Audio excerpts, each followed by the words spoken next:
What's going on, ladies and gentlemen? This is Switch Up Sports, and today in this episode, I am going to be going through each game that is going to be played on Sunday in the NFL in Week 5, giving my pick both on the game as well as the spread. But before we get into the picks, we got to go for the question of the day. The question of the day for today, right here.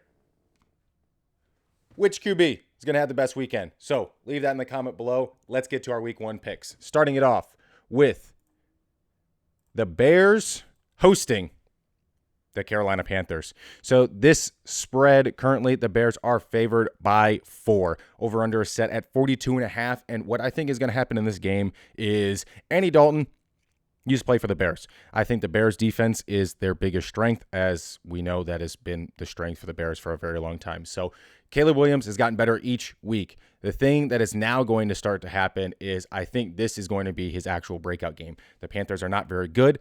The Bears defense is very good. I think the fact that they've seen Andy Dalton before, they know what's going on, they know his tendencies. I think this is not going to be a great game for the Panthers. I think Caleb Williams finally has a true breakout game, and this is the one. The Bears win. I also do like the Bears with the points. Now, moving on, the game overseas. The Jets are technically the away team. Vikings still undefeated, hosting the Jets as they are the home team. They are favored by 2.5 points with the over-under set at 40.5. I think this is going to be one of Aaron Rodgers playing the Vikings again like he used to play all the time when he used to be in his days of Green Bay. But what we saw last week with the sloppy game that they played against the Broncos in the rain at home, it wasn't very good. So I think people are still hyped up on the Jets. Yes, it's Aaron Rodgers, but his mobility, the offensive line struggles, not really having a second weapon. Garrett Wilson is getting a lot of rollover coverage. Allen Lazard is kind of having to step up, and Aaron trusts him a lot, but Allen Lazard is not a number 1. He's not really even a number 2. So I like the Vikings in this one. Sam Darnold is absolutely slinging it. He's got just a perfect system built around a lot of weapons. Kevin O'Connell is doing his thing.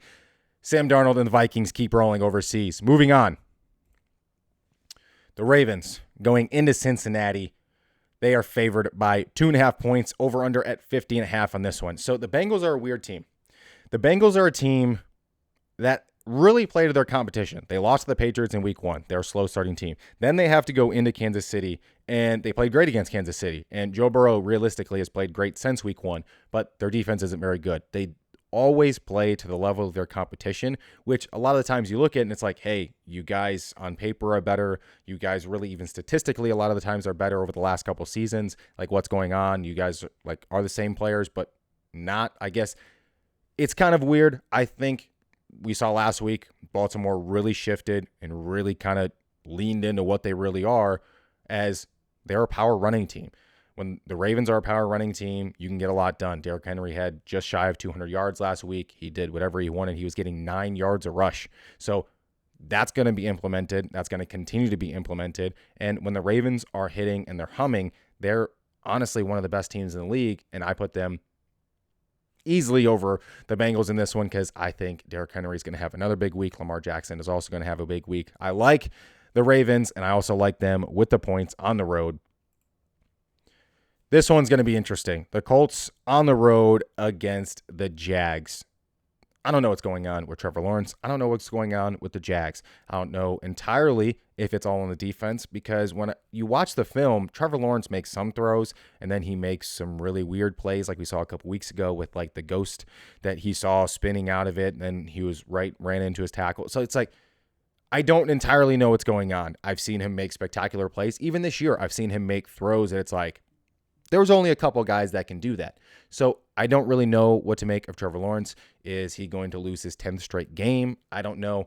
I think him being at home, I don't really think it's that much, but they're favored by 3, over-unders at 46.5. I'm going to trust in the fact that I don't think Trevor Lawrence is going to make it to double-digit losing streak. He was a number 1 high school player, number 1 college player, and we've seen him make good plays. I don't really know if it's all in his head. I don't know if he's not fully healthy. I don't know really what's going on. But the fact that Anthony Richardson is questionable, I think, is enough skepticism for me to take the Colts. So I like the Jags on this one, but let's keep the Colts with the points because it's going to be a close enough game. It's an in-division game, so I don't like the Jags winning by more than 3. This is a complete coin flip. I don't entirely even know. It's this. If you want to know what viewership is going to be on this game, it's going to be the people who are addicted to sports gambling and are fans of either of these two teams. The Dolphins on the road in New England. I don't really know what to make of New England. I know that they have a great defense, so I don't think the Dolphins are going to do anything. I'm actually taking the Patriots in this one based purely on the fact that, like, hey, they've got a good defense. They've got a good defensive culture. They have this, new saying of take them to the hill. Like, it's resonating with them, but they're really not that great of a team. They've got a really bad offensive line. They have no real offensive power and weapon. But then you look at the Dolphins and you've seen how they've played since Tua's gotten hurt, and it's like, that's not good. And again, Patriots do have a solid defense. Now, it's a pick 'em. Vegas is saying we don't know. I mean, the fact that the over-under is 36.5, I think, is generous. But I like the Patriots in this one based purely on the fact that they've got the better defense, and I think Jacoby Brissett is going to get something done, but who knows? Now, the Cleveland Browns head to Washington to play the Commanders, as the Commanders are favored by 3 points in this one, with the over-under being at 43.5. Jaden Daniels is playing in the same college system that he played in at LSU. So this wasn't a steep learning curve in terms of having to learn a bunch of new language, having to learn all the new different kind of play calls out of it, new sets, and all of the things and terminology that goes into playing the quarterback position. So when you're running the same system and you already have all those same things, it makes it easier the night before, the week before, when you're doing your prep, when you're trying to get these things installed, and it's just basically changing out a couple weapons. It happens all the time. Some guys go down, next man up. And in college, you see a lot more of that rotation. And, hey, so-and-so just got, rolled his ankles. Next person's hopping in. You don't really know what's going on. But having that play call down, having the route down, having everything that's handled down, this is something you saw with Caleb in an issue where they were having a lot of pre-snap penalties because it's a completely new system. He's having to learn the play call. He's having to learn the new play sets. All of that is going on with these different formations and personnel. Jaden Daniels isn't having to go through that right now. So it's making him a little bit more calm. It's making it easier for him to just go out there and play football, and we're seeing that. When you're allowed to just go out there and play football, when you're a great athlete, when you've done it the past however many years that he's been playing football his entire life, like that's what you start to see. These guys are at the highest level for a reason, and Jaden Daniels is going to continue rolling because I don't think the Browns are really that great. Yes, they had a okay defense, but when I don't know for sure if Myles Garrett is playing in this game or not, but really that's their best piece on defense. And whether he's questionable or out for this week, I'm still going to take Jaden Daniels. He's the better offensive piece, and that's where I'm going with this one. Could be the game of the week. This purely could turn into the game of the week as Josh Allen and the Bills go down to Houston to face CJ Stroud and the Texans. 47.5 is the over-under on this one, as Buffalo is favored by 1. It's a pick 'em. That's what this means. Vegas doesn't know, and quite frankly, I don't really know because I never know which Bills team is going to show up. Is the Bills team that played the Ravens last week going to show up, or is the Bills team that played the Dolphins going to show up? Because the team that played the Dolphins is a team that's like, hey, we're better than you. They kind of punch you in the mouth, and they run right at you. Offensive line is coming downhill pretty hard. The run game is fine. And then Josh Allen doesn't have to be Superman, doesn't have to do all the crazy things, but he has a couple of those wow plays every single game. Or you have last week, and it's like, we're good. We don't really want to play. He's pretty good. They're better than us. Like, I don't know. I think this is a real testament to see who is going to play against the Chiefs in the AFC Championship game. That's what I think this game is, because yes, the Ravens, I think, are in this mix, but between these two teams, these teams are jockeying right now. The Texans have not played fantastic this year. The Bills have not played fantastic this year. Yes, they've had their spots. They've had their moments where they've looked very good, both of them. But I'm talking complete game from the start to end. They have not looked fantastic. And for both of these teams, yes, the Bills just had a bunch of new change come in. So what are we going to continue to see? Are we going to see Josh Allen, struggle without Stephon Diggs? I think it's been the exact opposite. He's really spreading the ball out. And now you have CJ Stroud. Hasn't looked fantastic, but he's looked okay. That game against the Bears, they didn't really score much, but they're a really good defense. They got blown out by the Vikings. He, was seeing weird things and dealing with that defense. So I don't know what to make out of this one. I think the fact that CJ Stroud is playing, in Houston at home, having those sight lines and those things do make a big difference. That crowd does get crazy and rowdy in there. It's a big game. And I actually trust Stroud more right now in this situation. He's got better weapons. I think Stephon Diggs is going to try to make a big impact. I think he's going to draw some of the coverage, which is going to open some of those other things up. So I've got CJ Stroud and the Texans winning at home over the Bills. This is going to be an ugly game. If I didn't mention it in terms of the ugly game and the viewership that's going on with the Dolphins and Patriots game, the viewership on this game might be even less. So you've got an over-under at 35.5. Denver favored by 2.5. I'm taking Denver on this one. I'm taking Bo Nix. The Raiders are kind of honestly just imploding. The whole stuff that's going on with Davante Adams. He wants a trade. He wants to get out. Everything that's going on, that is kind of an issue. It's a lot of noise. They're not that good of a franchise, and they're just kind of up in flames like they've been for the past 5, 10, 15 years. Pretty much my NFL viewing career, I haven't really seen the Raiders be a relevant franchise, even though they used to be back in the past. And Denver, I think they've got something. It's the works. They're getting better. But again, not many people are going to be watching this game. I think Bo Nix settles down a little bit, and having to play that sloppy game in New York wasn't great. But again, I'm taking the Broncos on this one. Not many people are going to see the game anyways. This game is going to get interesting. You've got the Cardinals in San Fran, where the 49ers are favored by 7.5 points. 49.5 is the over-under. And this is always weird because for some reason the past couple years, the 49ers will throw out a random game where they're not very good. And the game that they're not very good against is normally the Cardinals. Maybe it's Kyler Murray. Maybe it's just the way that they come with their offensive scheme, because the Cardinals really haven't been great the last 3, 4, 5, 6, 7, 8 years. Now it's a situation where what Kyler Murray is going to show up. I think he's healthy. Is Marvin Harrison gonna make a difference? Is Kyler Murray going to be able to get him the ball? Is most of the Avengers going to be fully available?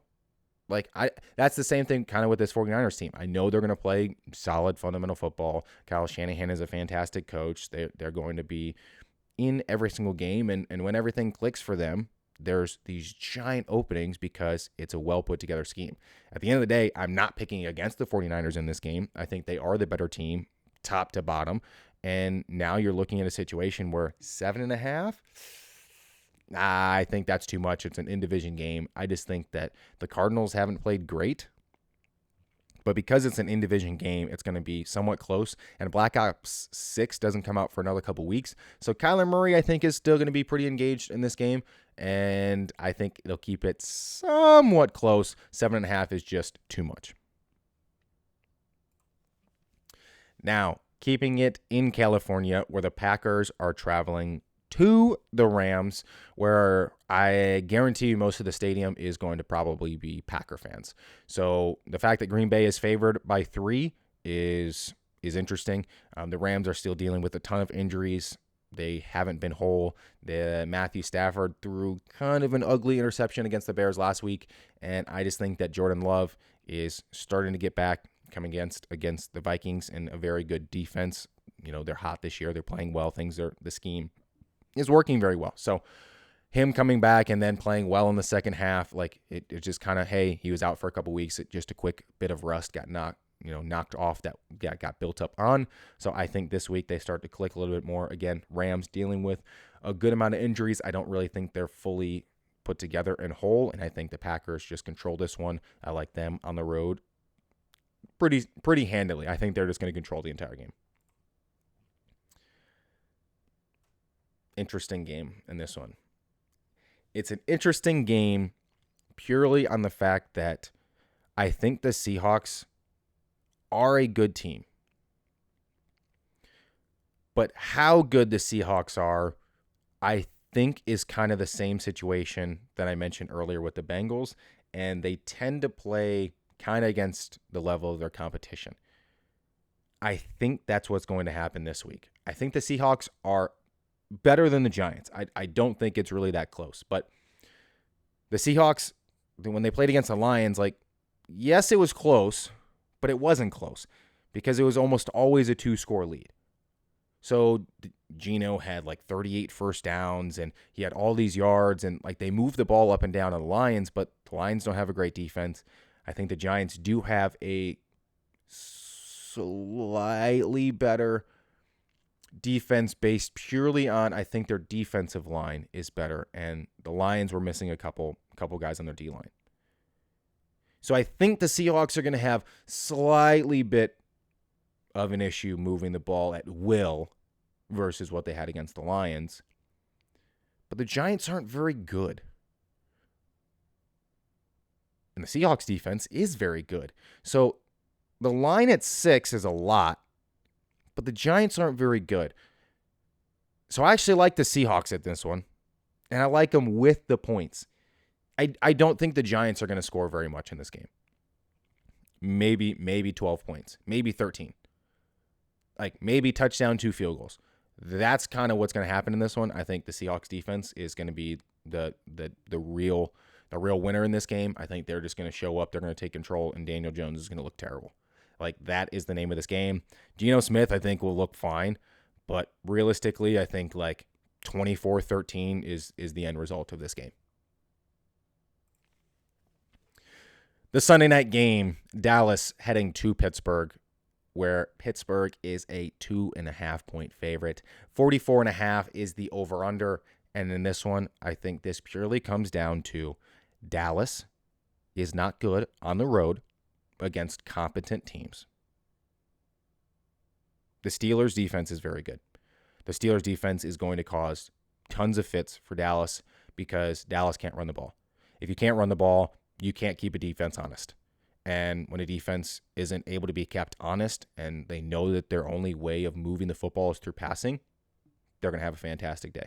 The Steelers defense is going to absolutely eat on this Sunday night. It's a standalone game. It's something that I don't think the NFL is going to let it get ugly, but I think it might get ugly. Like the Steelers have a chance to really put a stamp into this game based purely on the fact that they don't have to respect Dallas's run at all. At all. They don't have a run game. So I think the Steelers win going away in this one. I think they get up 10-0. I think they get up 10-0. And then it's just kind of like this slow slugfest of a day. It's like 10-0, then 10-3. And the Steelers just kind of dominate and control the game. I think the final score in this one is going to be 21-10 Pittsburgh. They just control it from the jump. And it's a game that people are going to leave and just go, yeah, Dallas has no run game. They need to do something about it. And the Steelers, kind of the same way, I think, with the way that the Seahawks are going to handle the Giants, I think it's going to be the exact same thing. I think the Steelers' defense is way better. I think Justin Fields is going to look okay. Like, I don't think he's going to look bad. I don't think he's going to, turn the ball over. He did have that bad fumble last week, but I think the Steelers defense is just way better than any segment of the Cowboys team. Like, their offense isn't very good. Their pass offense is okay, but it's only through CD, so you can roll over coverage. They have no rushing offense. Their offensive line is eh. And their defense, they've got no Micah, no Lawrence. So it's a very lopsided game based off of, I just think the Steelers are going to be able to run the ball. I think they play better defense, and it's going to get kind of ugly, and there it is. So you've got the Steelers with a victory. Like I said, I'm calling it 21-10, and if you like these picks, those are the picks for week 5.